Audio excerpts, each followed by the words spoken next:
இந்த அயர்ன் பாத்திரத்துல சமைக்கிறதோட பெனிஃபிட்ஸ் தெரிஞ்சதுக்கு அப்புறமா, இந்தியாலேருந்து ஒரு 7 கேஜிஸ் லக்கேஜ் ஸ்பெண்ட் பண்ணி கொண்டு வந்தது தான் இந்த கடாய், பேன் அப்புறம் தோசை தவா. இது 3மே கேஸ்ட் அயர்ன் தான். நான் ஒரு 2 இயர்ஸா யூஸ் பண்ணிட்டுருக்கேன். நல்ல இரும்பு பாத்திரமா இருந்தா கண்டிப்பா அதில துருப்பிடிக்கும் லைட்டா தண்ணி பட்டாலும். ஸோ நான் எப்படி இத கிளீன் பண்ணி மெயின்டெயின் பண்றேன்னு பார்க்கலாமா?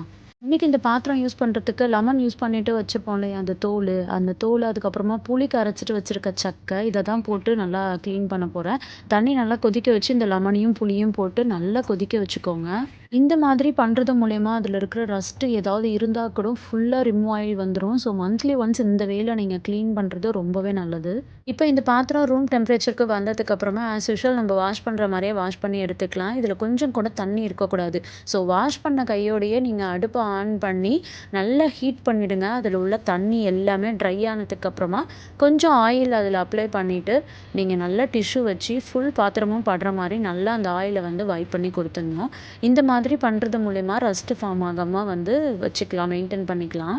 இதே சேம் ப்ராசஸ் தான் நான் கடாய்க்கும் ஃபாலோ பண்ணுவேன். பட் தோசை தவா மட்டும் டெய்லி யூஸ் பண்றதால ஃபுல்லா டீப் கிளீன் பண்ணிடுவேன். தோசை தவா கொஞ்சம் சூடா இருக்கும்போதே இந்த மாதிரி கத்தியோ, இல்ல ஒரு கரண்டியோ வச்சு நல்லா இந்த மாரி சொரண்டி எடுத்தீங்கன்னா, அதில உள்ள ஆயில்லாம் ஃபுல்லா ரிமூவ் ஆயி வந்துரும். இத நல்லா வாஷ் பண்ணிட்டு அதே சேம் ப்ராசஸ் ஹீட் பண்ணி எண்ணெய் தடவி வச்சுக்கணும். இதில தோசை வருமான்னு ஒரு டவுட் இருக்கும். நான் நெக்ஸ்ட் வீடியோல எப்படி தோசை இதில வருதுன்னு வீடியோ போடுறேன்.